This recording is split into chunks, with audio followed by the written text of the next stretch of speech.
Na ką, tai 1-3, Mike check, Vilnius jungiasi į Šiaulius beveik ir čia Kino Filo rubrika, tuoj susitvarkom ausinės, viskas tvarkoj. Pas mus studijoje atvyko Ignas Miškinis, filmo Pietinė kronikos. Man labai sunku kaip Vilniečiui bandyti imituoti tą akcentą. Nebandyk. Visų pirma, tai labas Justai. Labas. Ir jo, pas mus garbus svetys, pirmas mūsų kino ir serialų rubrikos svečias. Čia ir labas Ignai. Sveiki. Žmogus susprogdinęs visiškai kino teatrų sales, kur net Vilniečiai, kaip aš esu 5 kartos Vilnietis, tu palangiškis, bet visi keliaujam ir žiūrim tą filmą. Aš buvau šią savaitę nukeliavęs ir į vakarinį tą seansą, kurio filmo pradžia 20:50, man atrodo, beveik pilna didžiausia Forum Cinemas Vingio salė. Aš sekmanį buvau irgi, tai buvo 18 valandą, tai pirmoji salė visiškai sausakimša. Ką jūs čia padarėte? Nėra tų mašinos pastatyti, vėl avataras išėjęs atrodo, nes žmonių mašinų, tai wow. Ignai, kaip jausmas būti dabar žiūrimiausio filmo autorium? Tai vis dar pratinos, nežinau, negaliu atsakyti dar šitą klausimą. Šiaip tai ne pirmas, gal kas atsiminsite, 2009 metais Ignas su komanda išleido Artimas šviesas, 2006 metais išėjo filmas Diringas, dar daug filmų yra, galite pasižiūrėti, bet IMDb bent jau geriausiai žinoma įvertintas yra Pietinė kronikos 9 kol kas, pradėjau nuo savęs irgi žvaigždutės maksimaliai, tai kaip gimė ta mintis knygos scenarijų paversti. Čia, aišku, tas tarp režisierių yra naudojamas formatas, kad knyga tampa ekranizacija. Tu irgi nešiaulėtisgi. Tėvas šiaulėtis. Nu taip, pem. Tai jau šaknis yra. Jo, dalis kraujo. Žodžiu, aš truputį pataisysiu tave, aš tikrai nesu daug filmų padaręs, aš jau mažai padaręs. Bet jau kai padarai, tai wow. Bet dabar, man atrodo, yra kino, man atrodo, skrinė, kurie bus daugiau. Nu, gal, nežinau, čia taip sunku dabar nuspręsti ir suplanuoti, kas bus toliau.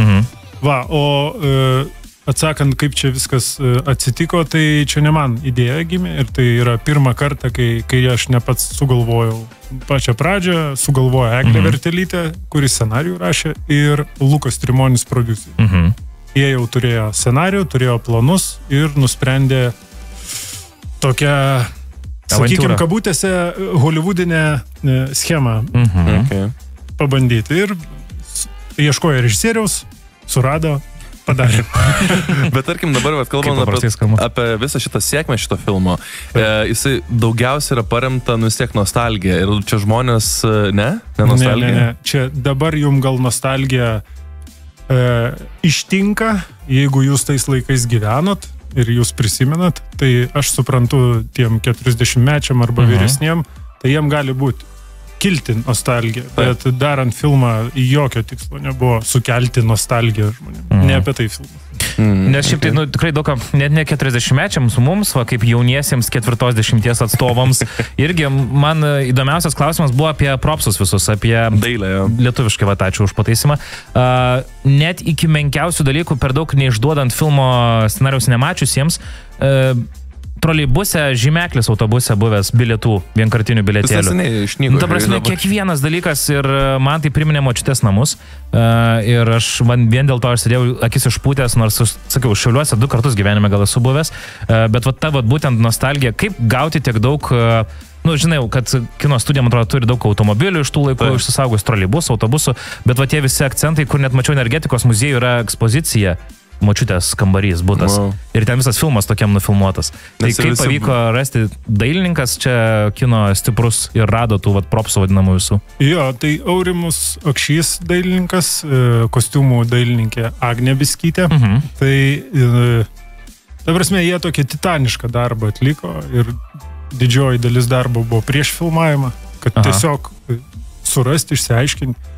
Aišku, visi dalyvavom, visa komanda ieškojom, važiavom, bet manau, jiem tai buvo labai sunkus filmas. Tiek Aurimui, tiek Agniai. Ir dar tas įdomus dalykas, kad labai daug jų darbo nebuvo paryškinta. Ta prasme, mes truputį kitaip filmavom. Tai tarsi mes neakcentavom, kad, ką jūs apie nostalgiją kalbate, tai jeigu būtų tikslas sukelti nostalgiją, gal būtumėm lindę į kiekvieną detalį ir ją tokius, produktinius kadrus filmavome, o mes tokį kaip kontekstą. Tai dėl to dailininkam buvo tikrai sunku. Bet aš turėjau omeny iš nostalgijos iš tos pusės, kad ne tai, kad jūs bandot sukurti tą nostalgiją, bet jūs kūrėt vis tiek tos laikus, jūs atkūrėt 90-uosius, kas yra pakankamai sudėtingas dalykas. Dabar, šio laikiniais laikais, nes vis tiek yra tam tikrų dalykų, kur sunku bus, nes vis tiek reikia ir daugiau ir efektų padaryti ir panašiai. Ir man kas labai patiko, aš, kadangi pats esu palangiškis, ten jie ėjo gale Basanavičiaus gatvėj.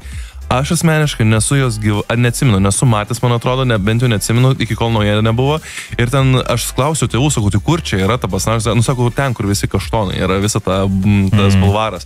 Tai aš man buvo labai įdomu, kaip jūs gavo tiek daug archyvinės medžiagos ir ten inkomponuoti tos personažus į tą patį filmą, nes, aš negaliu žiūrėti, kaip man smagu matyti Palangą savo gimtąjį miestą, tik tais visiškai net pažįstam ir žalia. Tie patys Biksai, Foje, jauni. Biksai, Foje, tai čia tas pas kaip kokia Nirvana mūsų, amerikiečių būtų, kokie Rolling Stonesai.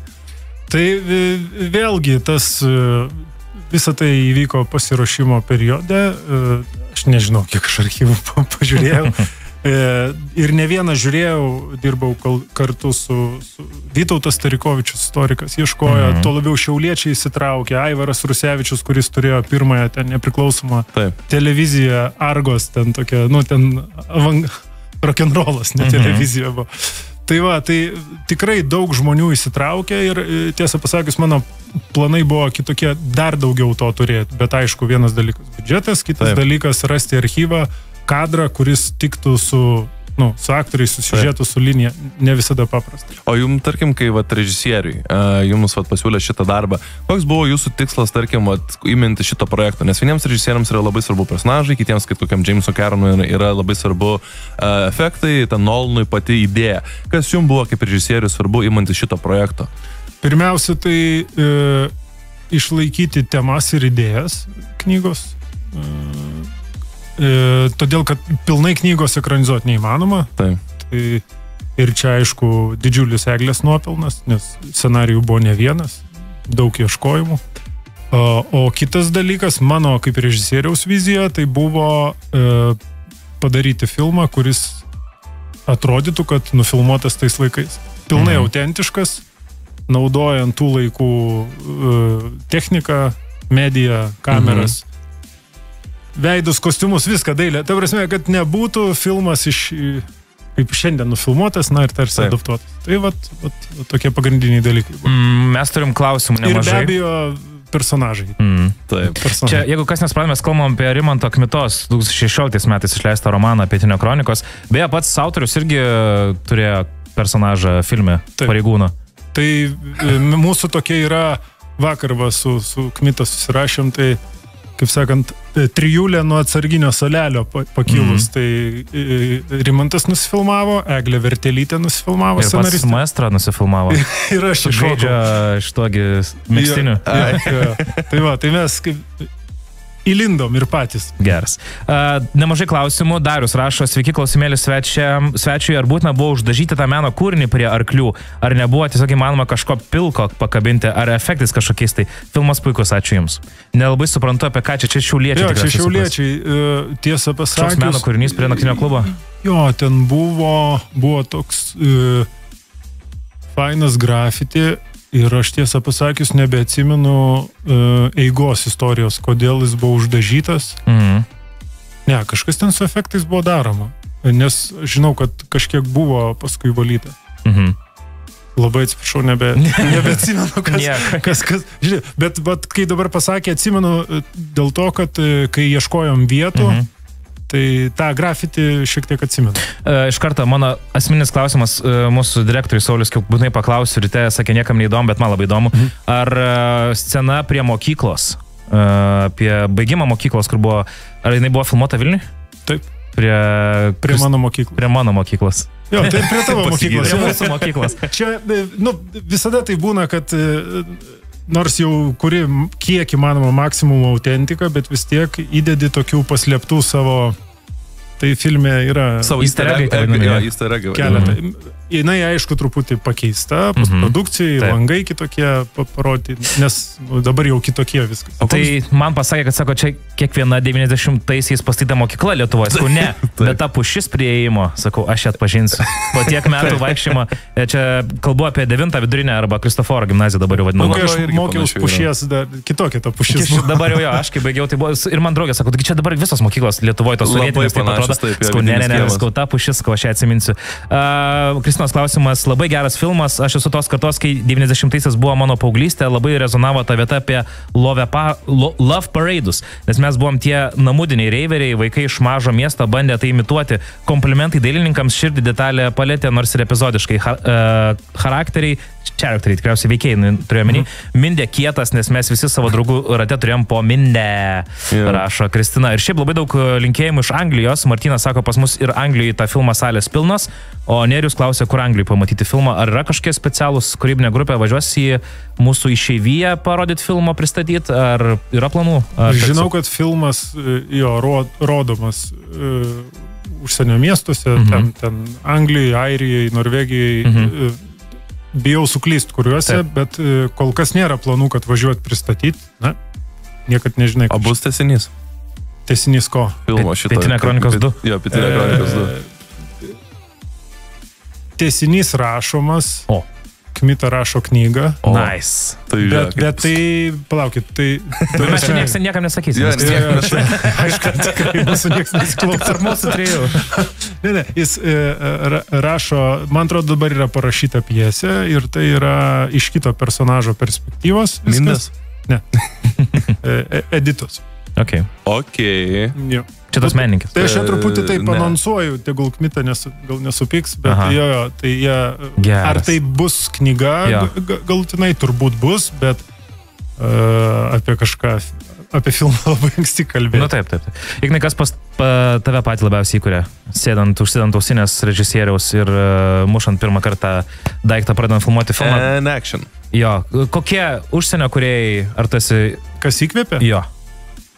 Tai nežinau, jeigu taip remiantis į filmus... Ar tas pats Emilis Vėlyvis? Jeigu... Iš lietuvių. Tai be abejo. Jo, kartais kažkaip epizodiškai, bet pakalbam su juo apie tai. Bet, žodžiu, apie kitus įkvėpimus gal. O, na tai neseniai vienas iškeliavo, kuris turbūt ne tik mane įkvėpinėjo, bet daugelį režisierių. Davidas Linčas. Jo, o šiaip pačioj pradžioj tai gal... padarė didžiausią turbūt įtaką, besimokant, padarė, kai Lietuva buvo atvežtas Trainspottingas ir parodytas. Ok, tai David Boyle'as, taip? Jo, ir nunešė tada ir knyga Velšo tapo. O paskui galbūt tai paskatino daugiau domėtis kinu, paskui, sakau, atvažiavo Baltakis iš Kanados, parodė nepriklausomą amerikiečių kiną, paskui buvo, aišku, naujoji banga, ir Taip. Pradedi domėtis, kas yra aplinkoje, paskui neri vis giliau, eini atgal. Labai geras Viktoro klausimas, Tūlo lietuvio užduotas toksai, ar bus galima pamatyti filmą Netflix, HBO ar panašiose platformose, ar jis tik tai kino ekranams skirtas? Kol kas kino ekranam, o kas bus toliau, čia gal ne man klausimas, kadangi yra prodiuseriai, yra platintojai, tai čia jie labiau atsakys. Labiau klausimas tau, kas toliau išigna miškinę? Nežinau. Nežinau. Šiek tiek poilsio? Tai poilsio gal ne šiek tiek reikia. Normaliai poilsio. Kiek laiko filmavot? Ta prasme, nuo filmo man nereikia pailsėti, filmas jau anksčiau baigtas ir jis tiesiog laukia, kol pasirodys, o filmavom mes pusę metų, bet bendrai 20... Ar 28 ar 26 dienos buvo. Man atrodo 28. Beveik mėno. O tarkim, bet pusę metų užtruko, nes etapai, sezonai, traumas, taip toliau. O tarkim, dabar aš galvojau, kad kaip ir sakėm, kad jis nėra visiškai nostalgijos pastatytas, kaip ir pats sakė Ignai. Tai jeigu, pavyzdžiui, šitas filmas būtų sukurtas ir išleistas tais metais, kada yra visas filmo veiksmas vystomas, kaip man, žmonėm patiktų taip pat? Jeigu tais pačiais metais, kai nufilmavo apie tuos metus 93, kada trečius, jo, gali būti, kad jis toksai labai būtų alternatyvus, nes, ta prasme, labai dažnai nesinori žiūrėti į tai, kas vyksta dabar gatvėje, ir tuo labiau, man atrodo, toks filmas tais laikais būtų sakytų, ne, nu taip negali būti, nu taip nėra, per daug spalvinga, nu taip nėra, mes taip negyvenam, visada tas yra geriau iš kažkokios iš distancijos pamatyti. Ponios ir ponai, Ignas Miškinis, Pietinė kronikos, pernai metais išleistas, bet šių metų, manau, vienas bus žiūrimiausių lietuviškų filmų. Būtinai nueikit, būtinai žiūrėkit lietuvišką kiną, remkit lietuviško kino visą industriją, nes būtent taip galim tobulėti ir matyti dar kokybiškesnis ir geresnis filmus didžiuosiuose ekranuose. Ignai, ačiū tau labai už tavo laiką, kad užsukai čia pas mus. Ačiū, kad pasikvietėt. Eikit žiūrėti Pietinę kronikos, vis dar rodomas didžiuosiuose ekranuose, būtinai pamatysit.